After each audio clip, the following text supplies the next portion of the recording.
Hermanos míos, muy amados, vosotros y yo y vosotros y todos los cristianos, más que nunca necesitamos en estos momentos del Consolador.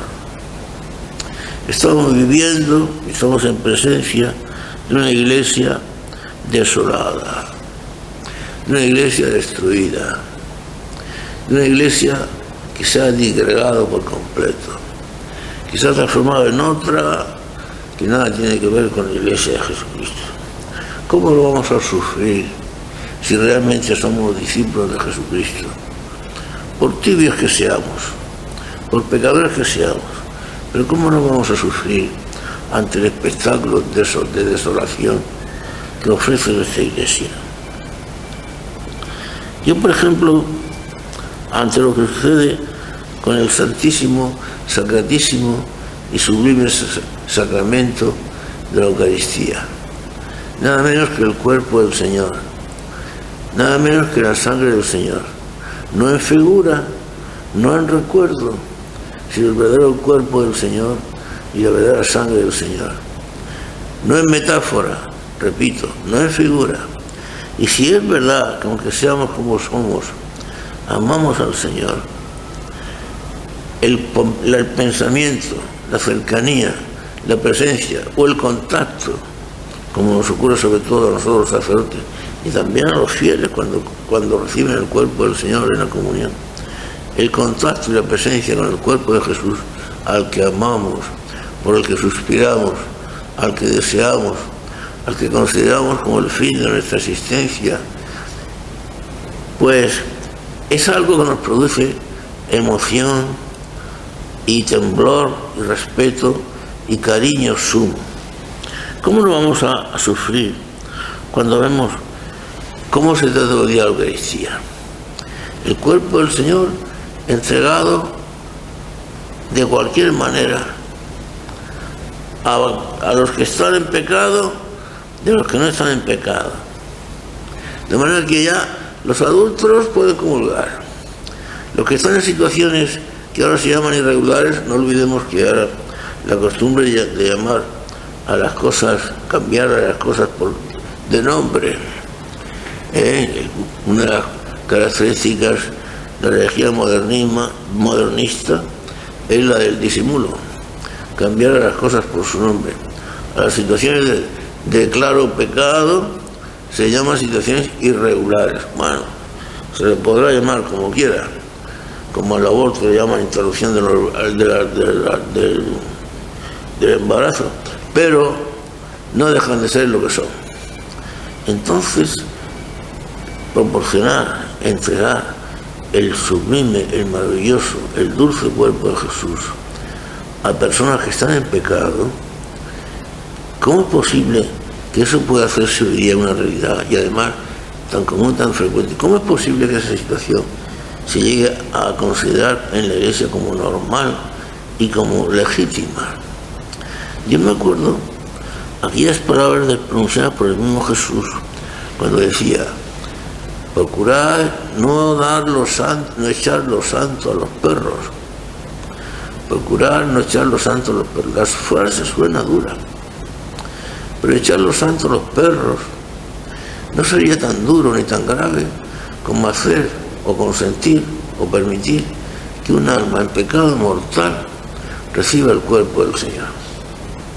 ¿Cómo es posible que hayamos consentido que una situación se considere normal y legítima?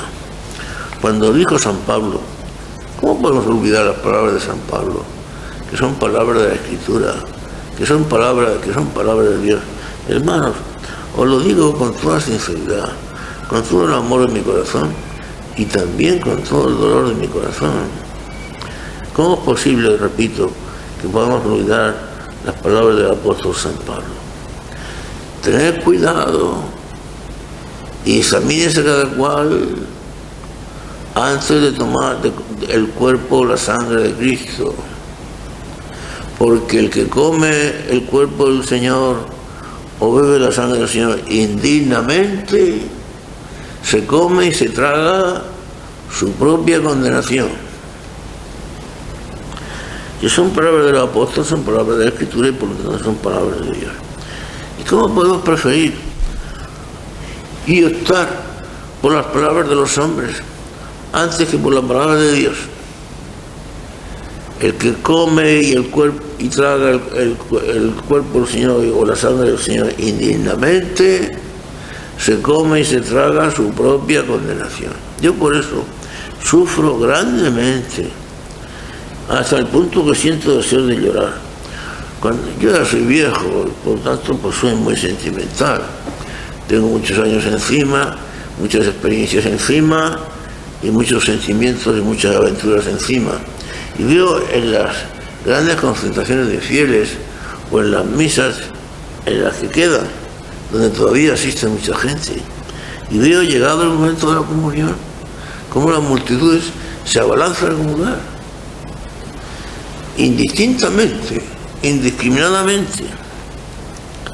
Yo pienso, estas multitudes que se abalanzan a comulgar, ¿realmente se encuentran en gracia de Dios? ¿Realmente si se encontraban en pecado, han realizado previamente la confesión mediante la recepción del sacramento de la reconciliación? ¿Cómo se atrevan a ir a recibir el cuerpo del Señor estando en pecado mortal, como si eso fuera un acto puramente social y no tiene importancia? Porque mirad, hermano, lo que os digo, el hecho de que no se le dé importancia no significa que deje de tener importancia. Realmente la tiene, y mucha, y grave. Yo veo a las multitudes indiscriminadamente acudir al altar en masa a recibir la comunión. No puedo evitar el pensamiento de que esas multitudes acuden en masa camino del infierno, porque acuden en masa camino de su condenación. Bueno, eso no lo digo yo, lo dice San Pablo. El que come y bebe el cuerpo del Señor indignamente, se come y se traga su propia condenación. No lo atribuyáis a palabras o a invenciones mías. No penséis que yo soy, pues, extremista. Si yo soy extremista, Dios también es extremista. Lo que no se puede hacer, hermano mío, es hacer que el pecado sea compatible con la gracia. El pecado y la gracia no pueden ser compatibles. Si acaso se dice que ante una situación puede ocurrir que personas que se encuentran en una situación llamada ahora irregular pueden estar en gracia de Dios, eso es una falsedad. Por una razón muy sencilla. Ni siquiera Dios puede hacer que lo malo se convierta en bueno o lo bueno se convierta en malo. Mirad, las cosas no son buenas porque Dios las manda, o no son malas porque Dios las prohíbe. Dios las prohíbe porque son malas, o Dios las manda porque son buenas. Y la razón es muy sencilla. Las cosas son un reflejo, una manifestación de la esencia divina. Todas las cosas que existen en el mundo creadas por Dios son un reflejo, una manifestación de la esencia divina. En ese sentido las cosas son buenas. Y el pecado, una situación llamada irregular, no puede ser una manifestación de la esencia divina. Si Dios considerara el pecado como legítimo y como bueno, se estaría contradiciendo a sí mismo. Estaría admitiendo el absurdo. Estaría admitiendo que es posible que en su propia esencia divina se pueda dar cabida a la maldad, al pecado. Y el pecado es el abismo de iniquidad. El pecado es el odio y la enemistad con Dios. El pecado es la negación de toda bondad. ¿Cómo se puede hacer que los blancos sean negros, que los negros sean blancos? Aún se podría hacer. Que los blancos fueran negros, que los negros fueran blancos. Pero no se puede hacer que una situación llamada irregular en pecado mortal se convierta en una situación legítima. No puede ser que alguien que esté conscientemente y obstinadamente en una situación de pecado grave puede estar en gracia de Dios. Eso no puede ser. Y esto tanto es así que esto Dios no lo puede cambiar. Y si Dios no lo puede cambiar, menos lo puede cambiar el Papa. Y no lo puede cambiar la Iglesia. Es imposible. Eso no se puede cambiar. Ni el Dios, ni el Papa, ni la Iglesia, ni nadie. Las cosas son así. Yo digo la verdad. El que quiera que la crea y la siga. Y quien no quiera, que no la siga. Pero el que no siga la verdad ya sabe a dónde se conduce. Estamos viendo, por ejemplo, cómo hoy día se ha legitimado la llamada la moral de la situación.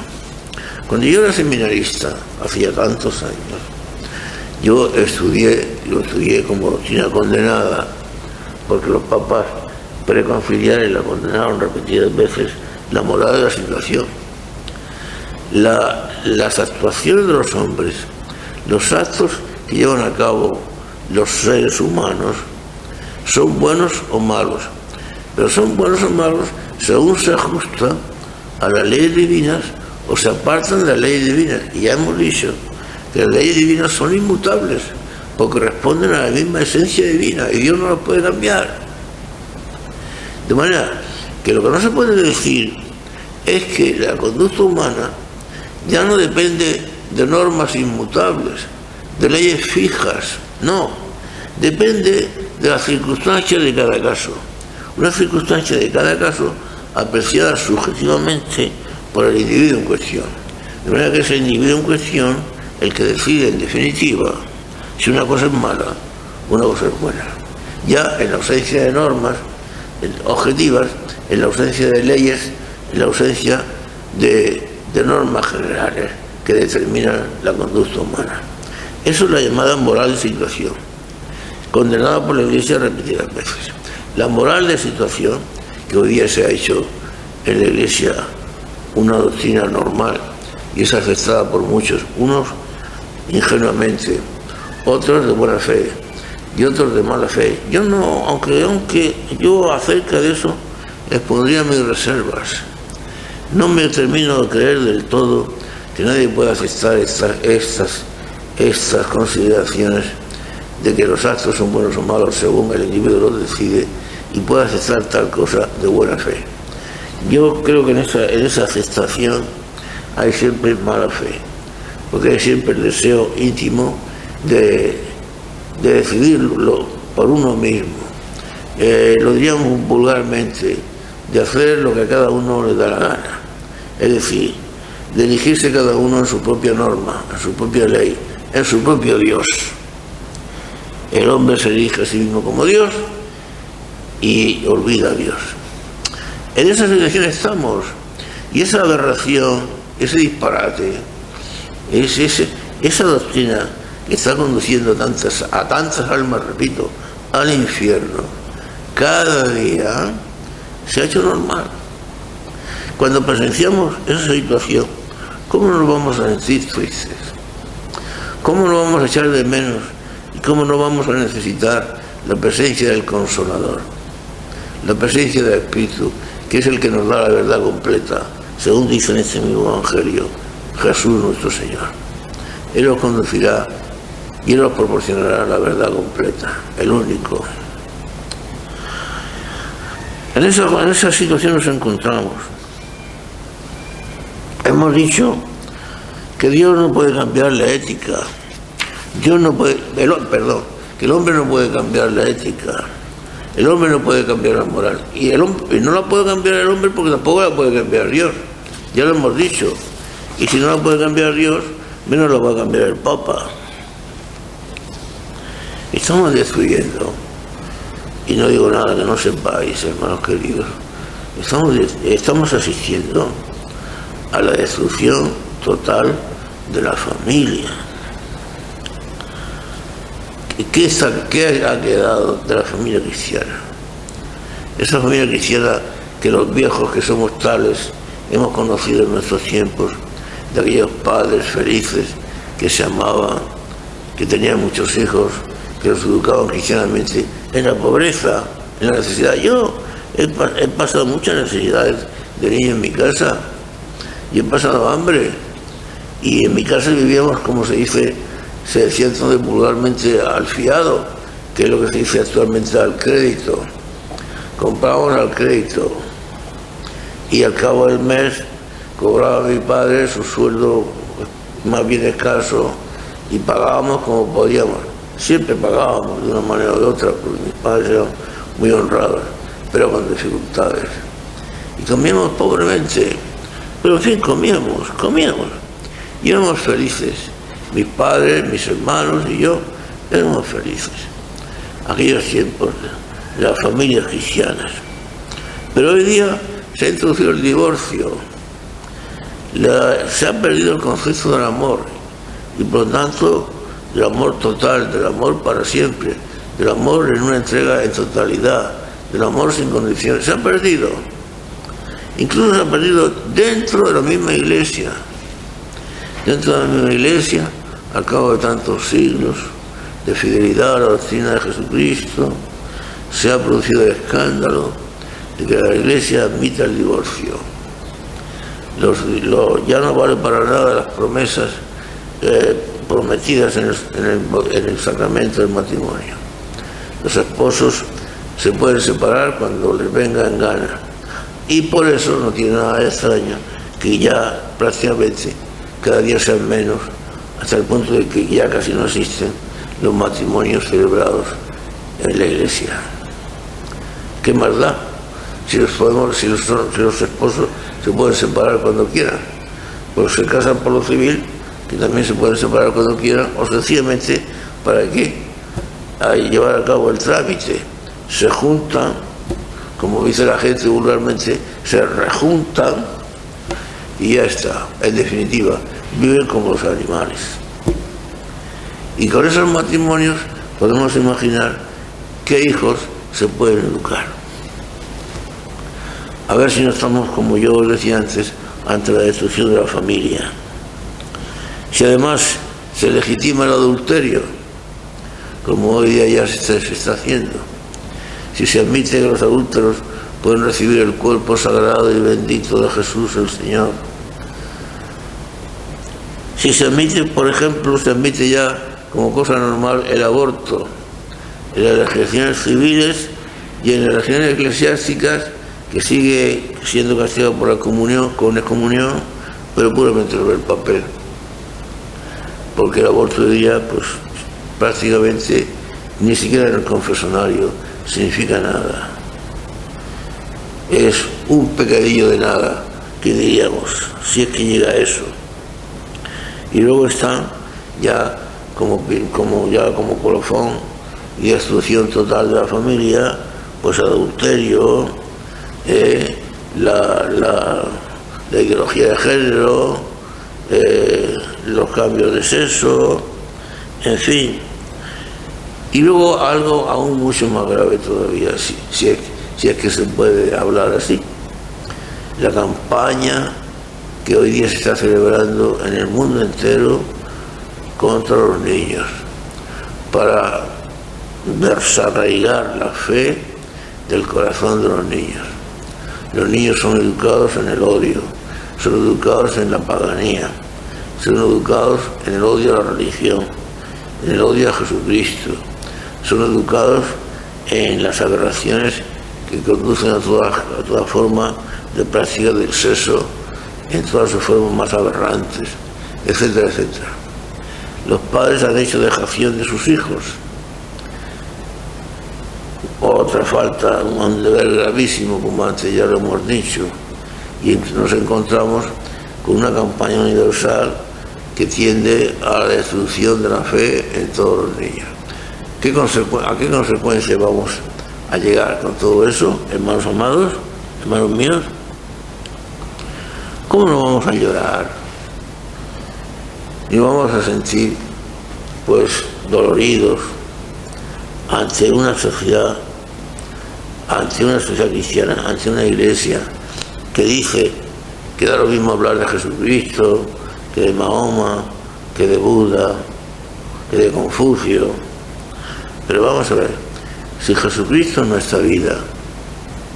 Yo recuerdo cuando yo era adolescente y sentí mi vocación al sacerdocio, Mi vocación al sacerdocio, yo os estoy hablando con el corazón en la mano, hermanos míos, mi vocación al sacerdocio vino determinada por el amor a Jesucristo.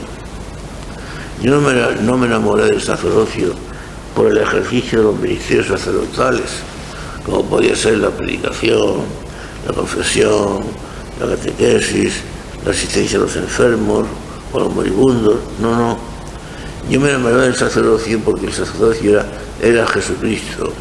Y el sacerdocio era convertirse en otro Jesucristo.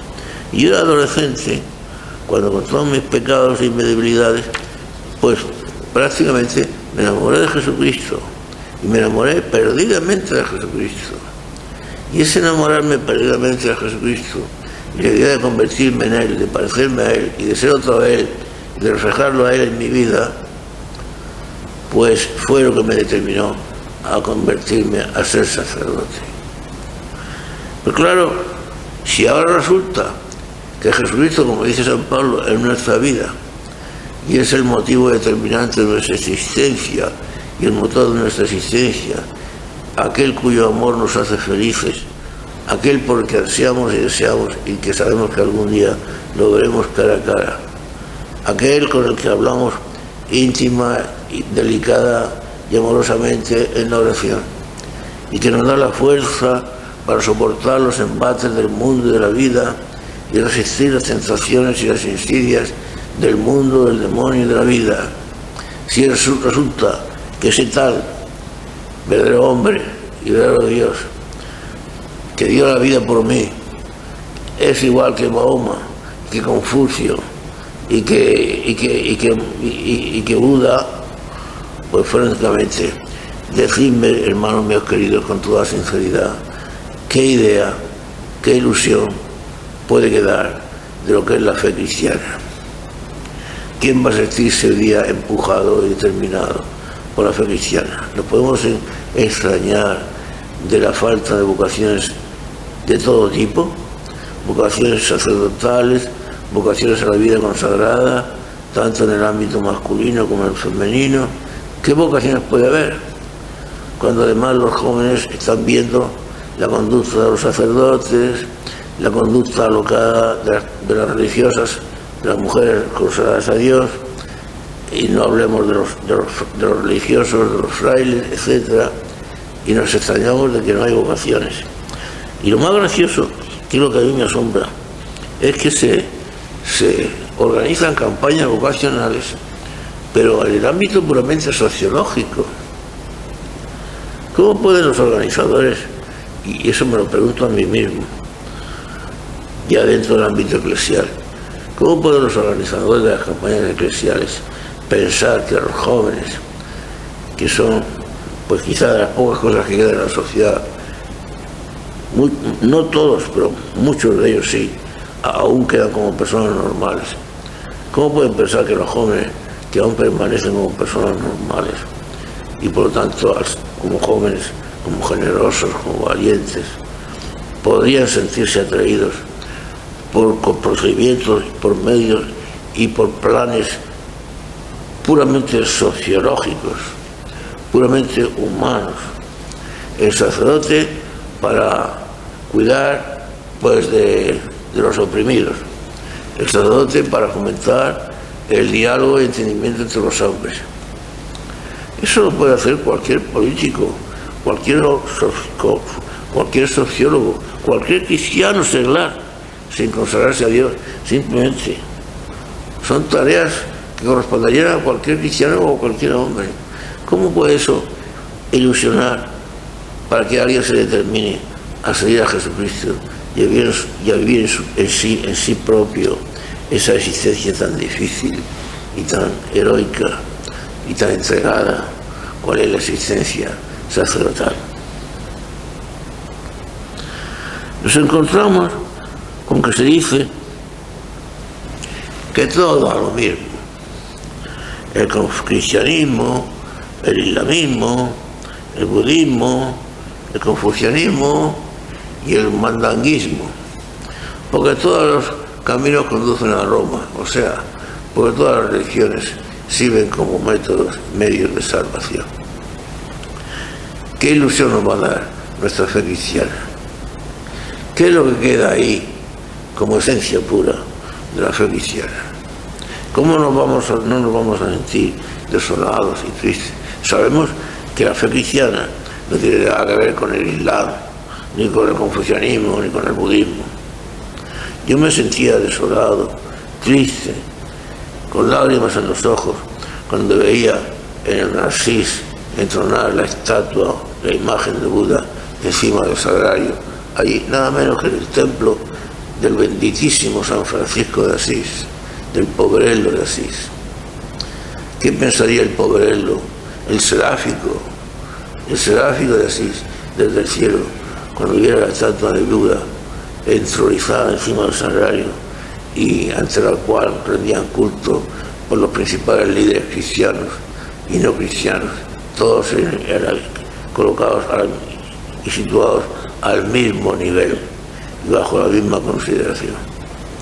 El mundo se ha vuelto loco, hermanos míos queridos, y nuestra religión, a la que pertenecemos, la iglesia a la que pertenecemos con orgullo por la gracia de Dios, que sigue siendo la misma, porque la iglesia sigue siendo santa.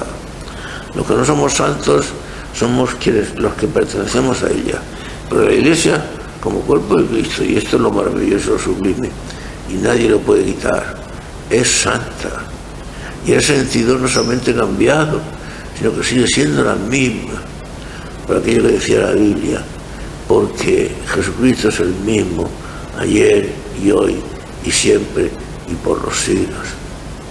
Y los discípulos fieles que confían y aman a Jesucristo siguen existiendo, y los santos siguen existiendo y siguen estando presentes entre nosotros, desconocidos, incluso perseguidos, eso sí.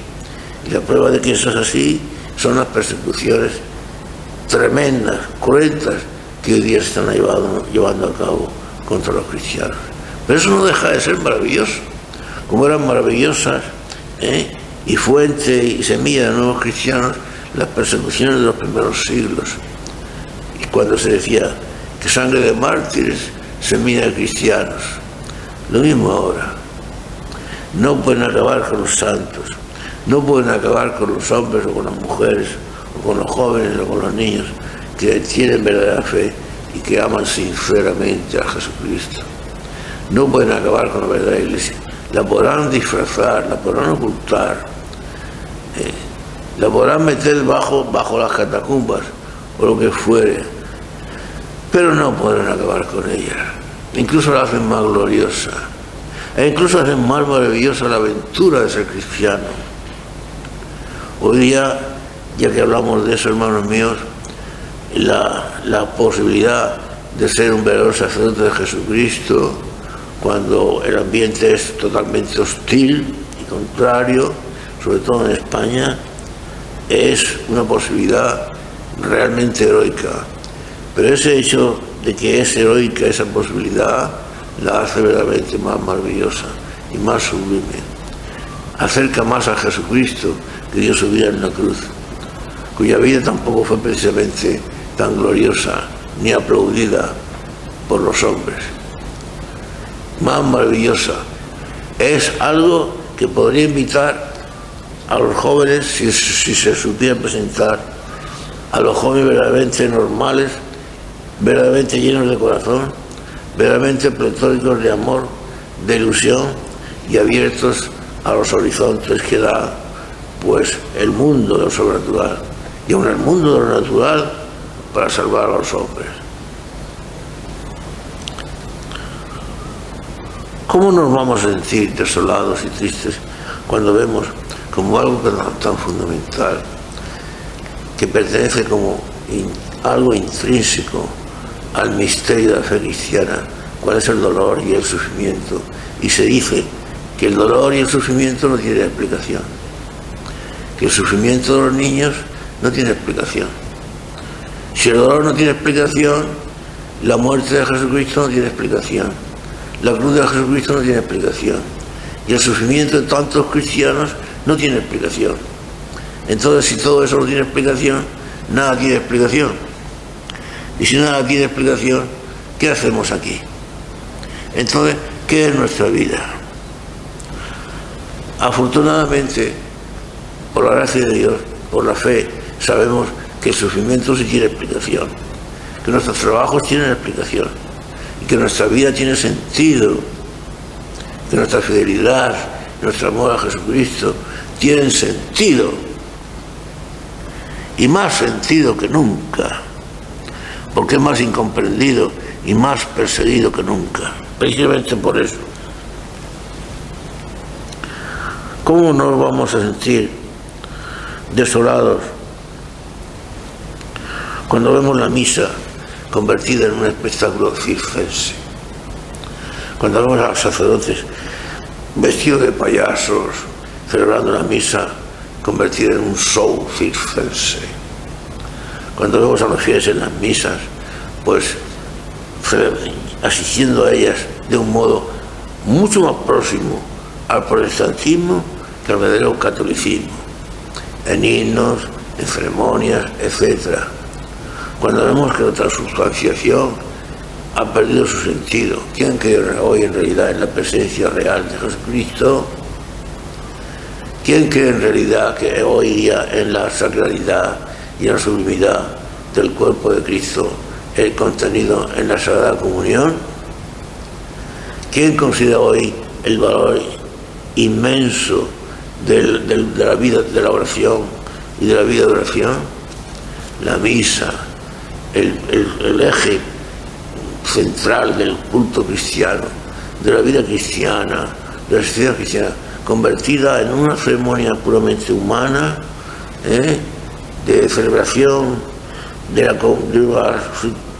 confraternidad, confraternización, de la que se ha vaciado y desprovisto el sentido sacrificial, el sentido de la muerte de Jesucristo. Se ha convertido en una ceremonia que se despacha en pocos minutos, sin sentido alguno, vacía de todo significado y de todo contenido, al que asisten los fieles aburridos, en el que escuchan unas homilías inconsistentes, en las que jamás se predica la fe cristiana, y corriendo a la calle. Y a eso ha quedado reducida la misa. ¿Cómo no vamos a sentirlo? Y a sentirnos desolados. Por eso, en el Evangelio de hoy, dice Jesucristo: cuando venga el Espíritu, que yo os enviaré de parte del Padre, acusará al mundo de pecado, porque no han creído en mí. El mundo no ha creído en Jesucristo, y es el Espíritu el que acusará al mundo de pecado. No olvidemos estas palabras del Señor, que no solamente las olvidamos, sino que incluso las desconocemos. El Espíritu acusará al mundo de pecado, porque no han creído en mí. Yo diría, hermanos míos, cuántos cristianos, y en la Iglesia, y cuántos miembros de la jerarquía de la Iglesia, esa jerarquía de la Iglesia que permanece muda ante los problemas de la Iglesia, muda, como si no ocurriera nada. Nada tiene que advertir, nada tiene que avisar, por más que las ovejas vayan al precipicio, ni una voz de aviso, ni una voz de advertencia, ni una voz de alarma, no pasa nada. Pues esa Iglesia y ese mundo ha dejado de creer en Jesucristo, de pecado, porque no han creído en mí, de justicia. El Espíritu, cuando venga y niegue el Espíritu, acusará al mundo de justicia, y lo acusará de justicia porque ya no me veréis más. También estas palabras del Señor debieran suscitarnos admiración o espanto. Ya no me veréis más, y esto hay que tenerlo en cuenta. A Jesucristo ya no lo veremos más, y de hecho no se verá más porque lo hemos desterrado de nuestra presencia, de nuestra vida y de la misma Iglesia. Ya no lo veremos más hasta que venga definitivamente, en su última y definitiva venida, a juzgar a los vivos y a los muertos. No me veréis más. No podemos pensar, por lo tanto, en que la Iglesia, después de un tiempo, de unos años, o de un tiempo determinado o indeterminado, volverá a regenerarse. no me veréis más. Veremos a Jesucristo de nuevo cuando venga a restablecer definitivamente su iglesia y a juzgar a los vivos y a los muertos y a poner a cada cosa en su sitio. Esto lo podemos olvidar, podemos no hacer caso, podemos incluso reírnos, pero eso es la verdad. Acusará al mundo de justicia porque por el hecho de haberme rechazado no me veréis más. Y no solamente acusará al mundo de justicia, de pecado, sino también de justicia, pues no me veréis más, y de juicio. Cuando viniera el Espíritu, acusará, dice el Señor en el Evangelio de hoy, acusará al mundo de juicio. ¿Por qué? Porque el príncipe de este mundo ya ha sido juzgado. O sea, hermanos muy amados, puede parecer en los momentos en que vivimos en que triunfa el mal. Puede parecer que la Iglesia se está convirtiendo o se ha convertido en algo completamente distinto. Puede parecer que la Iglesia en el mundo se ha perdido el sentido de lo sobrenatural. Puede parecer que el hombre se ha dirigido a sí mismo en Dios, olvidándose del verdadero Dios. Puede parecer, porque de hecho lo es, que el mundo se ha convertido en una orgía de paganismo total. Vemos, por ejemplo, en nuestra patria España. ¿Qué se ha convertido España? En una situación, una sociedad de paganismo total, en el que se hace burla de todas las verdades cristianas, de las instituciones cristianas. Se persigue en la más completa impunidad, donde todas las instituciones son un caos de corrupción. La justicia, todo es mentira. La política, todo es falsedad. El gobierno, todo es un cuento chino o japonés, como se quiera, pero todo es mentira. Los ciudadanos engañados.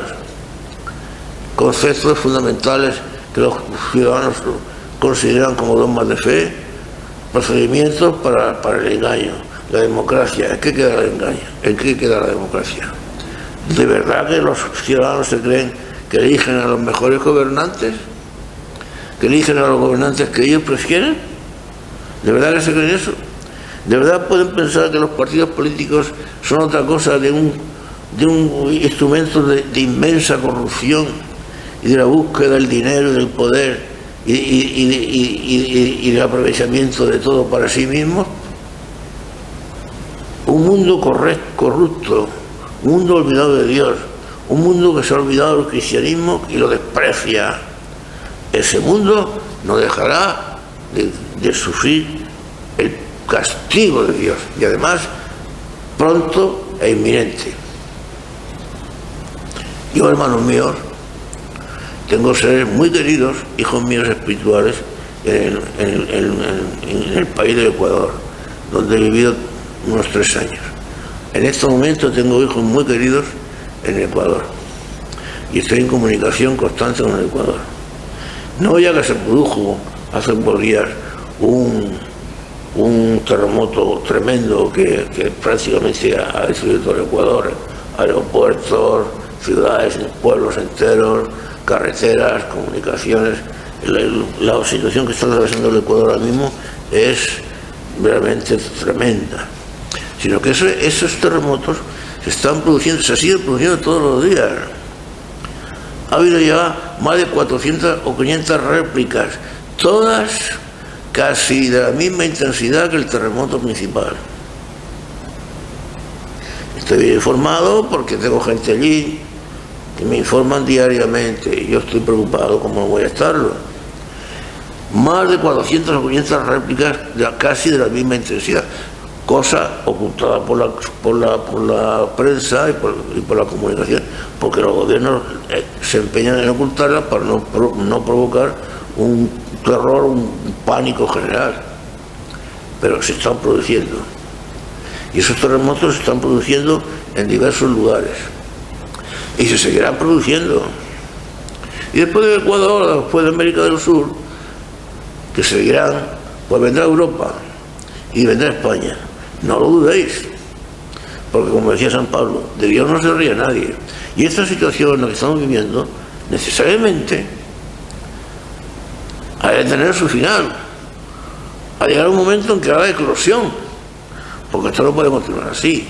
El mal no puede ser ilimitado y una perseverancia total.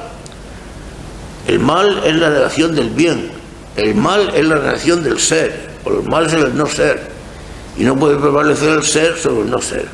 De manera que el castigo vendrá. Y miren, ya estas cosas se pueden decir, por supuesto que la gente no hace ningún caso. Ya lo decía nuestro Señor, que Él vendrá cuando menos se espere, como el relámpago que sale por el oriente y sale por el occidente. No lo olvidéis, que el Hijo del Hombre vendrá cuando menos lo esperéis. Son sus palabras. El Hijo del Hombre vendrá cuando menos lo esperéis. Y ponía el ejemplo del arca de Noé, como en los tiempos de Noé, que la gente se casaba, hacía vida normal, comían y bebían, y de pronto llegó el diluvio y arrasó con todo. O como decía San Pablo, cuando estén más tranquilos y más estén hablando de paz y de seguridad, de pronto, cuando menos se lo espere, como a la mujer le llega el dolor de parto, le sobrevendrá la ruina y no tendrán escapatoria. Está dicho, son las palabras de la revelación, dicho, redicho y anunciado y vuelto a anunciar, con la seguridad de que nadie lo cree y que nadie le va a hacer caso, ya lo sabemos. También está dicho en esas profecías de Jesucristo y de la revelación también del Nuevo Testamento total, de los apóstoles, que nadie hará caso de tales avisos, como nadie hará caso de los avisos que yo estoy dando en este momento. No estoy haciendo más que el eco de lo que dice la revelación, pero nadie hará caso. Pero ahí está, cuando llegue el momento, que no tardará, llegará. Decían los antiguos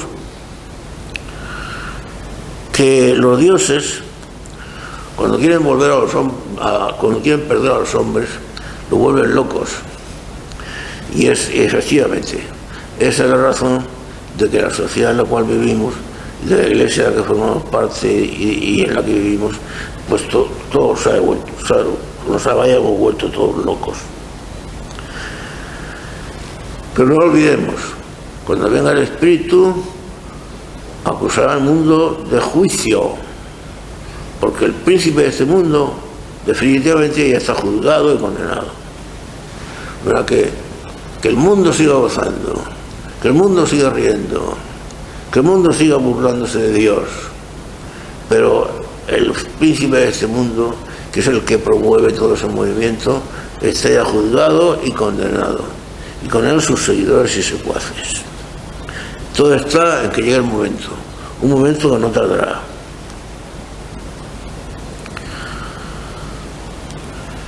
Nos queda el consuelo de las palabras con las cuales nuestro Señor termina el Evangelio de hoy, que el Espíritu nos conducirá a la verdad completa y total.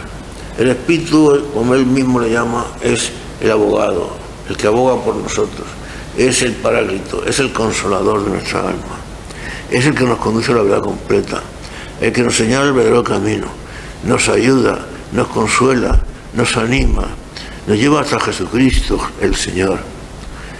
Y además nos hace ver la verdad, lo que está pasando, lo que ha pasado y lo que va a pasar, según el Señor.